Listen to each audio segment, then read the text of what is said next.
Hello, I'm Dale Wisely. Thank you for joining me for this little professional development offering for psychologists or anybody else who can get access to it. I'm glad you're here. Uh, I've been doing some work on the area of grief and grief counseling, and um, I wanted to kind of convert this into something I could offer others from the reading I've done and from a little bit of the work that I've done in a uh, counseling setting. And so my bio is in the materials, the packet of materials that you could download along with some other things. But I'm Dale, and so topics in grief therapy, and here we go. I've noticed when I go to professional development events, the presenter always is doing like a disclosure of any kind of financial interest they have in the content or um, whatever. And so I guess I need to do that. I prefer to do that in the form of a haiku. So no financial ties. I have nothing to disclose. My pockets empty. So there you go.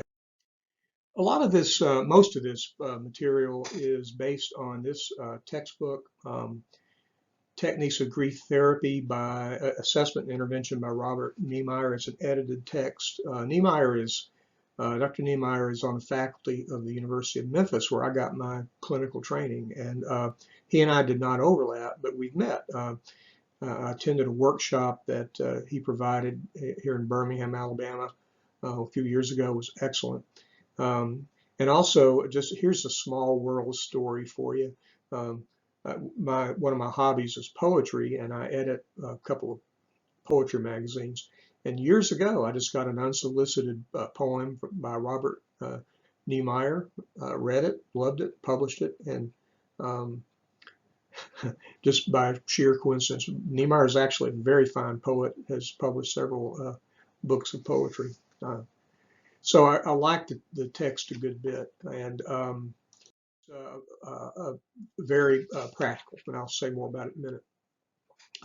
Here are our learning objectives for this program. When we're done here, you ought to be able to name the stages in a three-stage developmental theory of grief, to be able to articulate the relationship between love and grief and how it might be applied to working with the bereaved, describe special problems associated with traumatic bereavement, that is, a bereavement that results from a sudden and violent death of a loved one. And then three components of treatment of traumatic bereavement. I feel like I need to apologize at this point. I have pollen allergies, and it's in full bloom right now. My voice is a little creaky, and I may have to excuse myself. For the observant among you, different day, different shirt. I'm inserting the slide into the whole PowerPoint because I've added some content which will also add to the CE credits you get. But there are some very good YouTube videos of lectures by Robert Niemeyer. And so in your resource guide, but also on this slide, are the links to those two videos. They add up to about 15 minutes. Good chance to see Niemeyer in action, good introductory concepts. So now would be a good time to pause this video and watch watch those videos, or you can do it at the end, really doesn't matter. All right, back to business. Let's start with this theory of grief development. That's I think the opening chapter in this textbook by Niemeyer. Um, and I think a pretty interesting way of thinking about it. Now, you have to make the usual developmental stage disclaimers.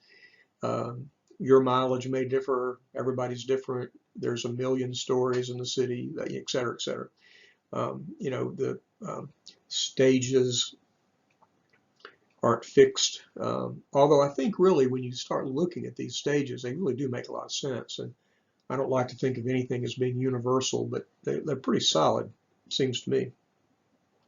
And you know, the timing of them and all those kinds of things are are going to vary from person to person. This is sort of like a table. Well, it's an actual table, not sort of like a table.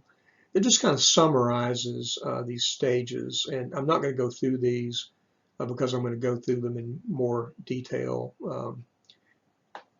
beginning, I think, right now. But this is just something for you to refer to. We'll get back to this stage thing, but this is what I have on this slide is not just Niemeyer. It's certainly in Niemeyer's book in various ways, but this is also me in my experience as a clinical psychologist who's been in several different settings over the years, and now I work in a church environment. And I like this idea. The indispensable need of those who grieve and mourn is to be heard with acceptance. So one of the implications of that, and this is where I think I'm kind of leaving the Niemeyer text for a minute, is that I think therapists must always consider how anything we say, any intervention we make, any advice we give, any reaction that we have to what a grieving client says, we have to consider how that might be interpreted as judgment. So if we're a cognitive behavior therapist and we reach a point in working with someone who's bereaved that it might make sense to start giving homework, we have to consider that it might be heard by the person as, this guy's giving me this homework because he thinks there's something I need to fix, but I'm just grieving, you know? So I probably should elaborate on that more, but I don't know how. So, but I just think there's a particular sensitivity in grieving people of not being heard of anything that might seem like premature advice or unsolicited advice. And I think we have to be very cautious about that. And also kind of share where we are with it. You know, I like to call that sharing our dilemma. So I don't think there's anything wrong with saying to someone, you know, as we work together, it occurs to me that this might be a time to start thinking about how some of your automatic thoughts are self-defeating and maybe just erroneous. But I want to be respectful of the situation you're in. I'm concerned that you might understandably misinterpret that. And you know, I like to call that sharing the dilemma. And it's kind of amazing. If you share your dilemma like that with somebody, they will often break their backs to try to help you get out of your dilemma. So they might well say, yeah, I'm not ready for that. Or they might say, no, it's okay. I'm ready to, you know. So I just think we have to be very sensitive to that. We always do, but particularly in this situation. So stage one in this stage theory is early grief, which is labeled with a single word as reacting. So it's reacting to the trauma, the loss that's just occurred, even if not particularly traumatic. Traumatic might be you lose somebody in a motor vehicle crash. Less traumatic, and the way we usually think of trauma would be when a loved one dies after a long struggle with cancer. And I don't mean to suggest that's not traumatic, but I think you could appreciate the difference there. So in the early stage, folks are going through just sort of what Niemeyer calls emotional anesthesia. I like that. Articulated as, I am in shock, I feel numb, this doesn't seem real to me. And then emotionally, of course, it's marked by what seems like just unbearable pain. So that's, you know, the early stage. Again, I wonder, in a typical clinical setting, how often will a therapist be working with somebody in this stage? How often do people self-refer immediately after they've lost somebody? So this may be something that therapists end up reviewing more than intervening or trying to help with in the moment. Now, in pastoral settings and maybe in hospital settings, therapists, counselors, psychologists, pastoral people are going to be dealing with people in the early stages, but many clinicians will not be in that position. So as early grief progresses, you start to see, you have to watch for problems with people taking care of themselves, what kinds of thinking they're doing that's really adding to the problem, what the extent to which they're able to regulate their emotions based on the setting they're in, whether they're just taking care of themselves in terms of their health, sleep, diet, staying hydrated, having some kind of social interaction. All those things can be impaired during early grief. And by the way, on the health issue, you know, I think it's fairly well documented. There are references about this in the book, that the mortality rates are higher in grieving people.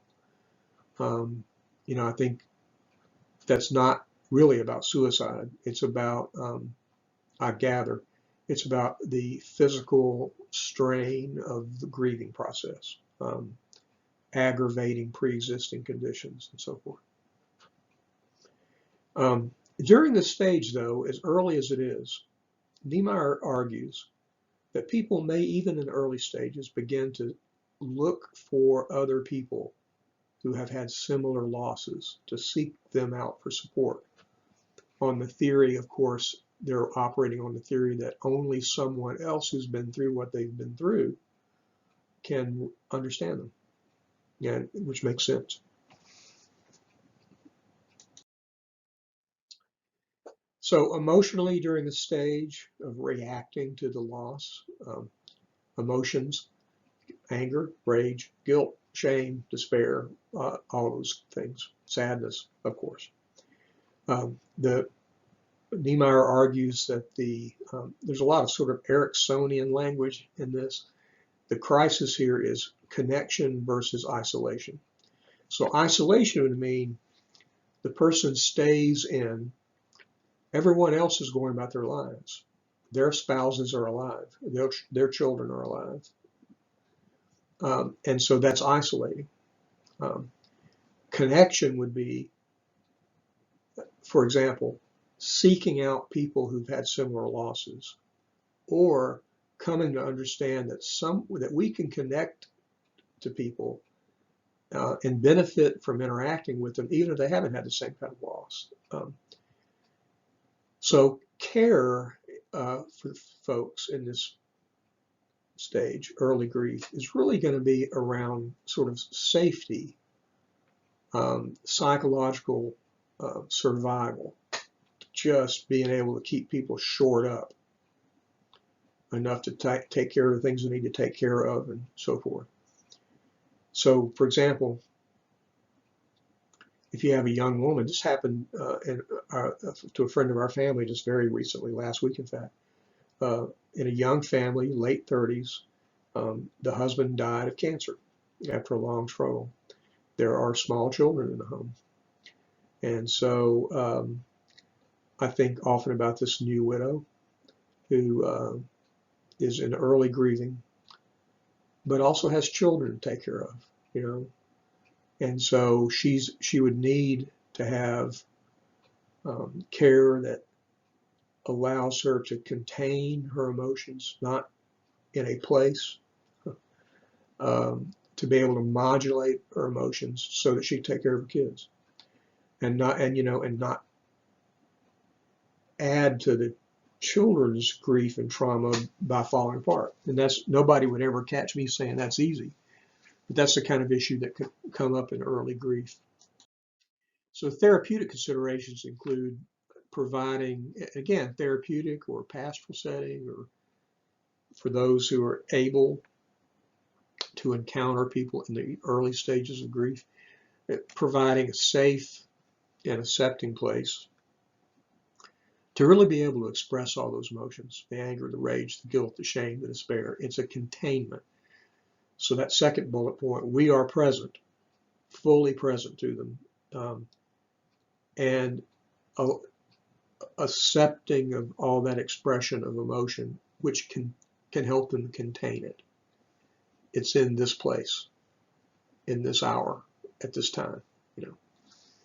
And then often we'll need help in the form of support groups, a support system, maybe a support group of other mourners. And then there's a case study, which is in your materials, which I just want to mention. I think I'll mention it again, but that I don't know. I honestly don't know if I photocopied that in violation of federal copyright laws. I don't have any idea. I hope it's fair use. We should have checked on that. Anyway, don't bust me. Anyway, the case study, I think, really is a good illustration of these stages. And so I was going to go through those during this presentation, but I think I'd rather just urge you to read through it. I think it's a really good illustration of all this. So middle grief, Niemeyer labels reconstructing.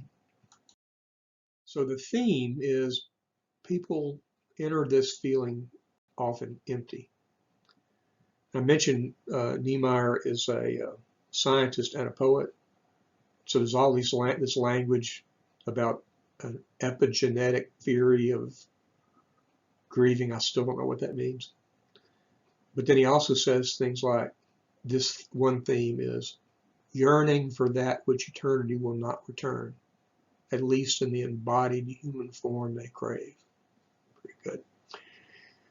So that yearning, an emptiness, the hole people feel. You know, people use that kind of language. I feel like part of me is missing. There's a hole in my soul. You know, whatever. People in this stage can be kind of restless. They can be prone to panic, anxiety, kind of a hypervigilance. And so part of the theme here is, you know, we're out of early grief and we're into months now. Where do I locate my loved one, spiritually and emotionally? So it's learning to speak their name, to tell their stories, to tell our story, you know, my story of my relationship with the one I've lost.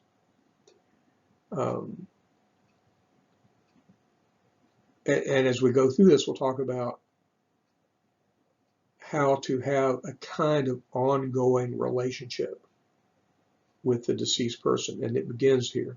How to reconstruct, redefine, and continue to have a relationship with the deceased. One thing they say in this book is it's reconstructing a living bond with a person who's no longer living. That is not necessarily the realm of religion and spirituality, although it certainly could be. So a really good example of this is somewhere in this book. It may have been in Anna's story. Someone who's lost a child, and when people say, "Do you have any children?" she says, she doesn't say, "I had a son who's died." She says, "I have a son who died.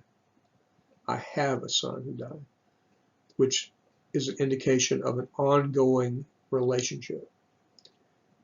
Someone I worked with once told me that she needed to find a way to be a mother to her child who had died. And she did find ways. She found ways by telling stories, by attending to his grave, by having interactions with his friends. That allowed her, in a sense, to continue to be the mother of a child who had passed away. Therapeutic considerations during this middle phase, validation of those feelings, which is frankly going to be a therapeutic consideration throughout this whole process. Supporting the griever's attempt to explore the ongoing presence, importance of the loved one in their life, which I just talked about. So it's reconstructing the relationship rather than relinquishing the attachment. Now, you may have to relinquish the attachment as it was. I mean, you will have to do that. But then it's to be reconstructed, a living bond with the deceased. So that could be in therapy, That could be encouraging people to write letters to the deceased person, to have imaginary or imaginal conversations, kind of an empty chair technique. And again, take a look at Anna's case study. Later grief, by the way, this may be just a subtlety, but I like the fact that they say later rather than late. Late would have this implication of, oh, time to wrap it up. Who knows how long later grief later grief goes on. These authors say it's measured in years for most people, and I think that makes sense. So themes, the griever's sort of self-understanding, their story, their new narrative. Who are they now? The crisis here is meaning versus meaningless. Since I've lost this person, what now is my meaning? How do I redefine myself? So a quote from this chapter: a sense of coherence between the person they were, the person they are now in the disorienting wake of the loss, and the person they will become as they move uncertainly into an unwritten future. Broadening and deepening of the compassion they feel for the suffering of other people can be an outgrowth of a grieving process, as it makes us more aware, conscious, empathetic of others' losses and pain. So, what might be the role of therapy in this stage? And again, take a look at Anna. I'm sorry, I keep saying that. And I will say, in reading this chapter, very little said about that in this chapter. What are the real therapeutic considerations? And I think it's because if you go back to those themes, that just kind of tells you the work you'll be doing. It's not necessarily going to be about technique. Now, while I'm on this topic, pardon me, a little more about the book, in case you decide you want to get it. So begins with some, sort of academic sounding, definitely academic chapters, kind of framing the work. Then there's a lot of assessment stuff here, which that's kind of not my big thing, but I found some of this really very interesting, some of these scales. Then the rest of this book is made up of different kinds of therapeutic techniques. And these chapters are sometimes 1 or 2 pages long. And they just kind of introduce, these different little methods that people might consider. So there's a piece on meditation. There's a piece on yoga. There's a piece on something called meridian tapping, which comes out of Chinese medicine. Got all these kind of interesting diagrams about the body and tapping and so forth. It's got some references attached to it here. So lots of little things like this, and just a cool little handbook. And again, I don't want to oversell it, but I did find it really useful. I think there's something in here for everybody. Got some kind of Gestalt looking stuff for those of you who date back to that, like I do, so lots of stuff. Thank you. All right. So those are the stages. Let's move on and talk about traumatic bereavement. Part of this book I found the most helpful, and in an otherwise generally pretty helpful book. So, so traumatic bereavement means that the person's loss comes from a sudden and violent death of a loved one. So we're not talking about someone we knew had terrible heart disease and, progressive illnesses or cancer. So it's a large category because it could be people who are murder victims, people who've died by suicide, people who die in accidents, including motor vehicle crashes, but any kind of accident, military combat deaths, natural disasters, The key here is sudden and violent. And this makes things worse. It complicates grief. It complicates bereavement. Shouldn't be mysterious about why that's so. It's still worse when the grieving person is a witness to the death. It's worse if they've seen it, saw it happen. It's worse if it may be worse. And those, for all things being equal, it may be worse for those deaths involving an intent to harm. So that could be suicide, or it could be homicide. It's complicated when the grieving person feels some responsibility. So a person dies in a motor vehicle crash on their way to the store. And the loved one said, I asked him to go to the store for me. He didn't want to go. I nagged him into going or pushed him into going.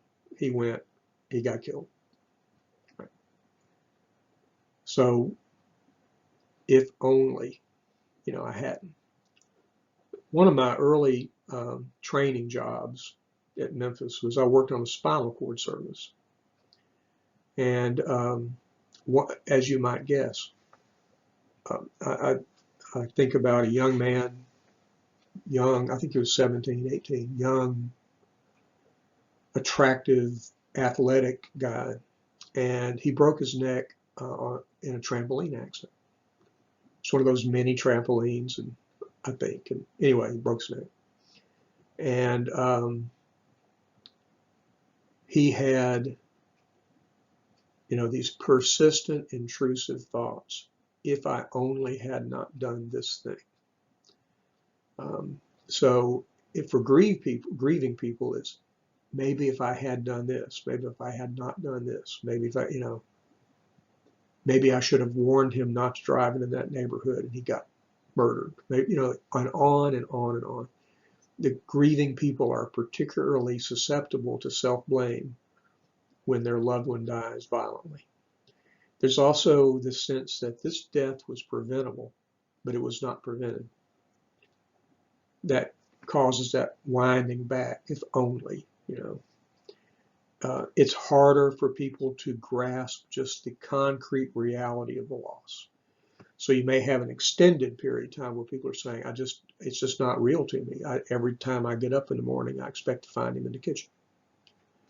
And it's hard to find meaning in the loss because it just seems random. And again, preventable. So what's the meaning of it? When people die of cancer, or as they're dying of cancer, they often talk about the good that comes from it, that it brought them closer to their family members. It made them focus on what's important. It got them closer to their God, whatever. So sometimes in a death from natural causes, people have a way of deriving meaning from it. How do you do that when someone's walking down the sidewalk and there's a construction accident and something falls on them and they die? Or they're in the wrong place at the wrong time, they get killed, or they, whatever. It's harder. So it's easy to see how much this complicates the grieving. So special problems continued. There's sort of this initial impact of the death.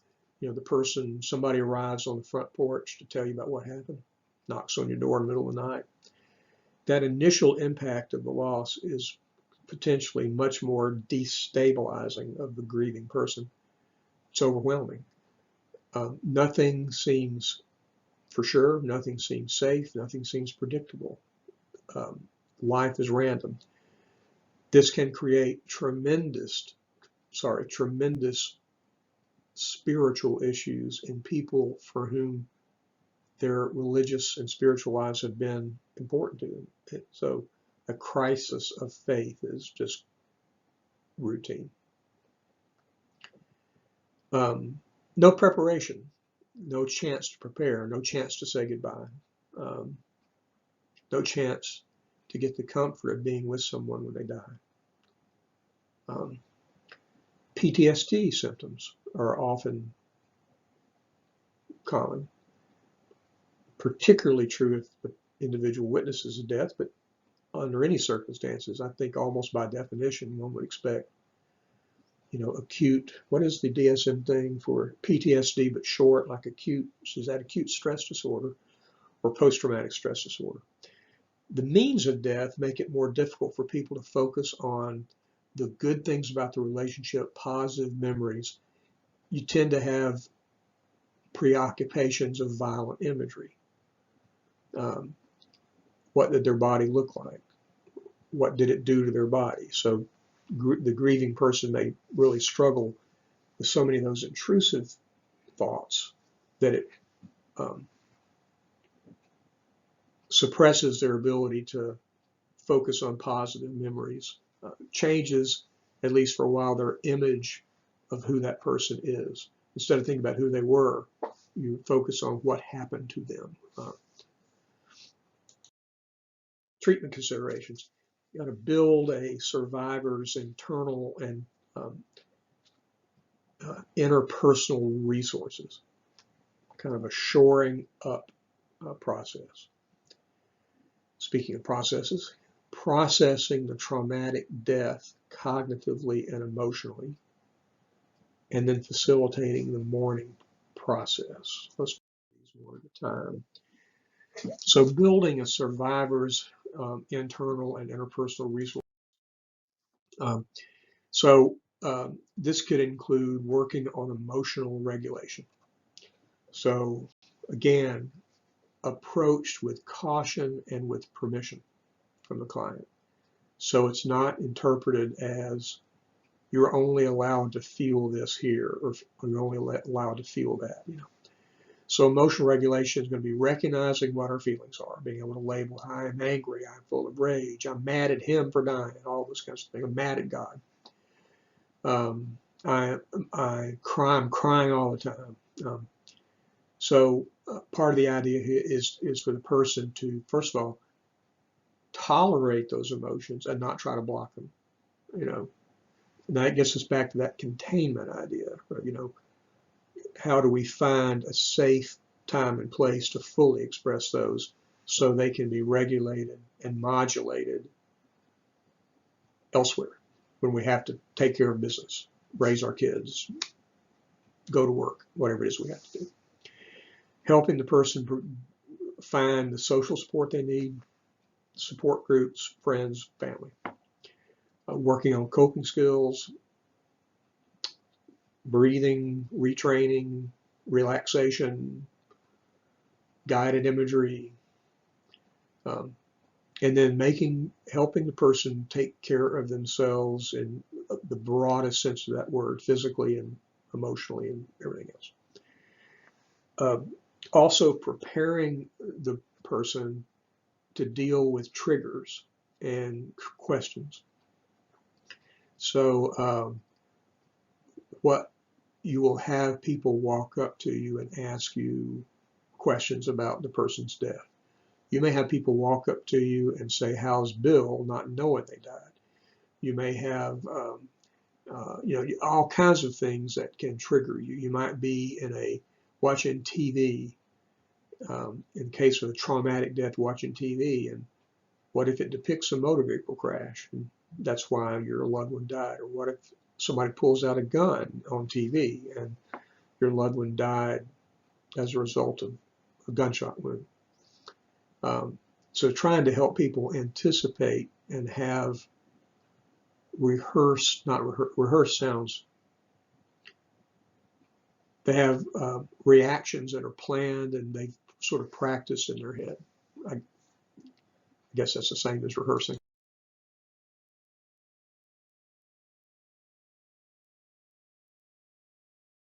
So a lot to say about, first of all, being conscious of the fact that you're dealing with a grieving person and probably a person who has PTSD. So a good amount of support for cognitive behavioral approaches to this. And again, with that, I don't mean to beat this to death, but with that caveat of being careful where you tread, because you don't want anything you say to seem, anything you recommend to seem invalidating of where they are. So being able to identify and challenge some of those distressing automatic thoughts. This happened to my son because I'm a bad parent. I didn't do this, I didn't do that. If I had been a better, whatever. Let's talk about the evidence you're a bad parent. This would, well, in the interest of time, you get the idea. And I'm not a cognitive behavior therapist, and you guys will be better able to generate those examples than I am. And then emotional processing. Confront the painful emotions that they've been avoiding. So therapy can be very much about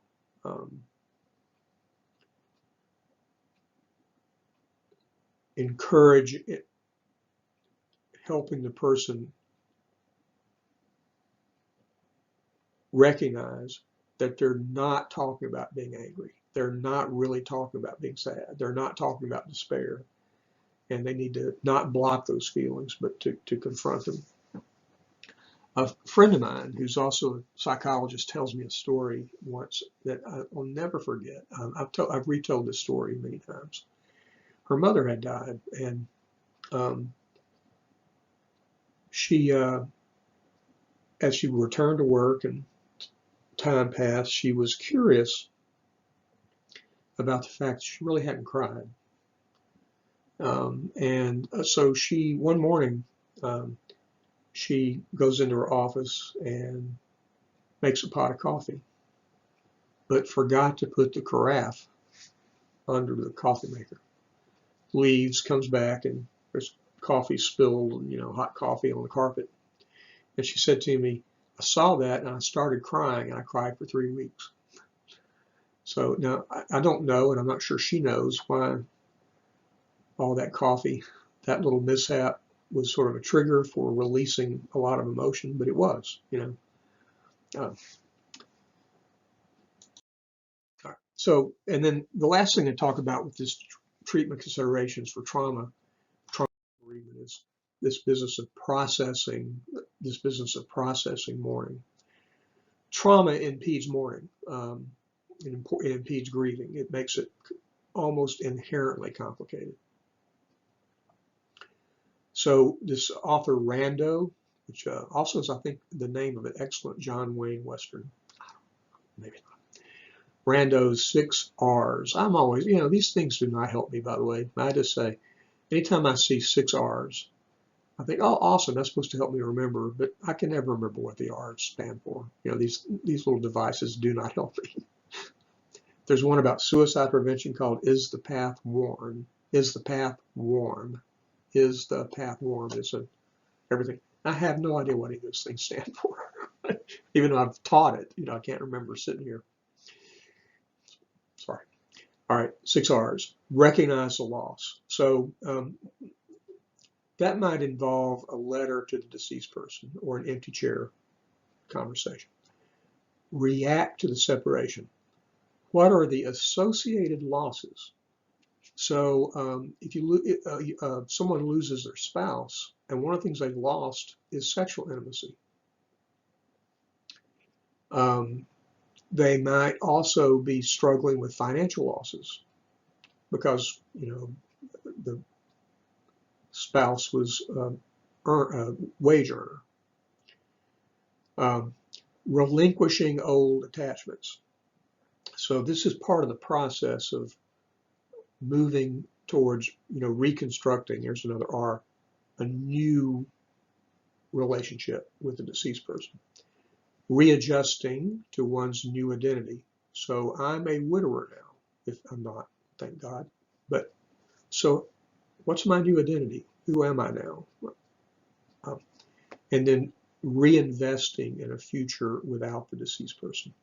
So what energy and resources, another R, do I need to put in place to be able to move forward, and to have a life, give myself permission to live again, not bad. All right, so love and grief. There's a chapter on this, and it's it's only 2 or 3 pages, but it's also a chapter which, and I don't mean this as an insult at all to the writers of it, but it's almost like 2 or 3 pages to say something I think probably that's much simpler and also potentially very helpful as part of therapy or counseling someone who's grieving. And that is to help people reflect that we grieve only because we love. If we grieve a person, it's because we are capable of loving a person. So grief is intertwined with love and love with grief. Many years ago, someone said to me about marriage that you always have to think about the fact that no one gets out alive. It's a little harsh, but what marriage doesn't end with grief. Maybe the most amicable kind of divorce does, but even there's a loss, right? If we usually one member of a couple will survive the other, somebody has to grieve, and the more people we love and the more people who love us, the more grief is generated by our loss. And so this is one of those things that may seem like the most obvious thing in the world, but it's a very useful reflection for people who are going through a grief. Grief is the form our love takes when we lose the ones we love. So we're starting to wrap up here. I want to tell a story about this. This is Mark Doty, D-O-T-Y, who's an American writer and poet, whose work I've read for years, and I admire Doty very much. I urge you to pop over to Amazon.com and or wherever books are sold, and look up Mark Doty, M-A-R-K D-O-T-Y. Several books of poetry. If you're not into poetry, not to worry. Also, he's written 2 or 3 excellent memoirs, and one is about growing up gay, so here my story is that many years ago I was, I think 10 years ago, I was at the Harvard bookstore, in Boston, and I was there to see my daughter who was in school in Boston at the time, and just by sheer coincidence, I was walking by the Harvard bookstore, and there was a sign in the front that said Mark Doty was going to be reading, and I thought, this is amazing because I loved his work. And so he was reading a book of his called Dog Years, D-O-G, Dog Years. He lost his partner to HIV, and the book is about dogs, but it's about how the dogs, it's a memoir of the loss of his partner, and about the role these 2 dogs had in both during the illness, but also as Mark Doty grieved this loss. It's a really beautiful book. Dog Years is the name of it. So after he read from the book, he took questions and answers, and he took questions and tried to answer them. And a man in the back raised his hand and he said, "Here's what I don't get about you dog people." He said, so you get a dog, and it becomes like a member of your family, and you love this dog, and this dog loves you. You have this incredible attachment. Then the dog dies, and you go through this grief, this sadness and this loss, a real grief. And he says, and then what do? You wait a little while, and you turn around, and you get another dog. And everybody laughed, except Mark Doty, who took the question very seriously. And so Doty thought for a minute, and here was his. So Doty thought about it just for a second, and he responded with this: the agreement to participate in this life is a pact with grief. That's Mark Doty. And I think that's right. And I also think that's, as we work with people who are grieving, that's another way of validating. It's another way of saying that love and grief are tied in together. So when we participate, not just in love, says Doty, but in life, that's a pact with grief. The agreement to participate in this life is a pact with grief. I never have forgotten it, and don't think I will, as long as I still got the brain cells to retain it.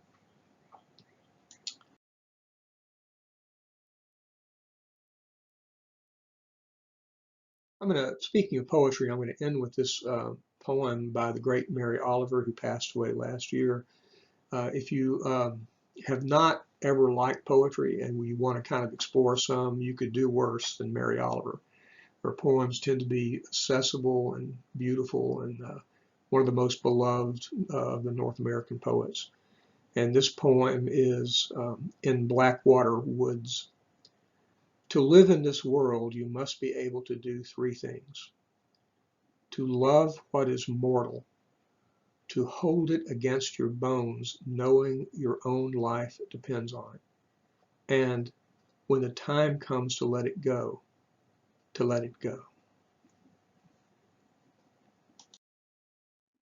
Okay, well, I'm done. And so you've got instructions about materials to read. Those materials will bring us up to a 1 hour